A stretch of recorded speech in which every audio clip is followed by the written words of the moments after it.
আসসালামু আলাইকুম প্রিয় কলিজার ভাই বোনেরা, দেশে এবং প্রবাসে যে যেখান থেকে ভিডিওটা দেখছেন দেখবেন, পরবর্তীতে প্রত্যেককে জানাচ্ছি আমার আন্তরিক শুভেচ্ছা ও মোবারকবাদ। প্রিয় দর্শক, আজকে গিয়েছিলাম আমার পার্সোনাল পাসপোর্ট রিনিউ করার জন্য। ইটালি এম্বাসি ওরা একটা গ্রুপ আসছে ইটালি আনকোনা শহরে।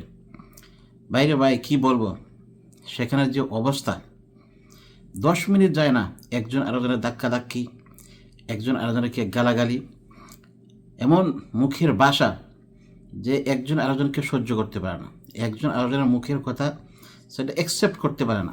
এই যে মন মানসিকতা, এই যে মেন্টালিটি, এতদিন এত বছর হয়ে গেছে এই দেশে বসবাস করছে, কিন্তু তাদের মেন্টালিটি এখন পর্যন্ত চেঞ্জ হয়নি, পরিবর্তন হয়নি। একজন একটা কিছু বলার আগেই টাস টাস টাস টাস দুম দুম দুম দুম কিলাকিলি মারামারি শুরু হয়ে গেছে।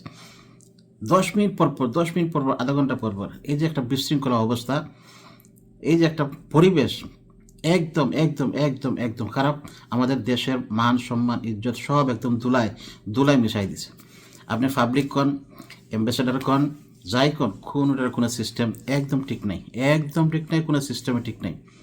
সুতরাং এখানে ভিতরে যারা আছে ওখানে দালাল রয়েছে, অ্যাম্বাসেডারের ভিতরে মানুষের তারা আত্মীয় স্বজন যারা আছে ওদেরকে দেখে দেখে ভিতরে ঢুকাচ্ছে। এখানে অনেক মানুষ লাইন ধরে খারাপ হয়ে আছে, অনেকেই অ্যাপয়েন্টমেন্ট নিয়ে গেছেন, অনেকেই টাইম টেবিল নেই, অনেক মানুষ এই অবস্থায়।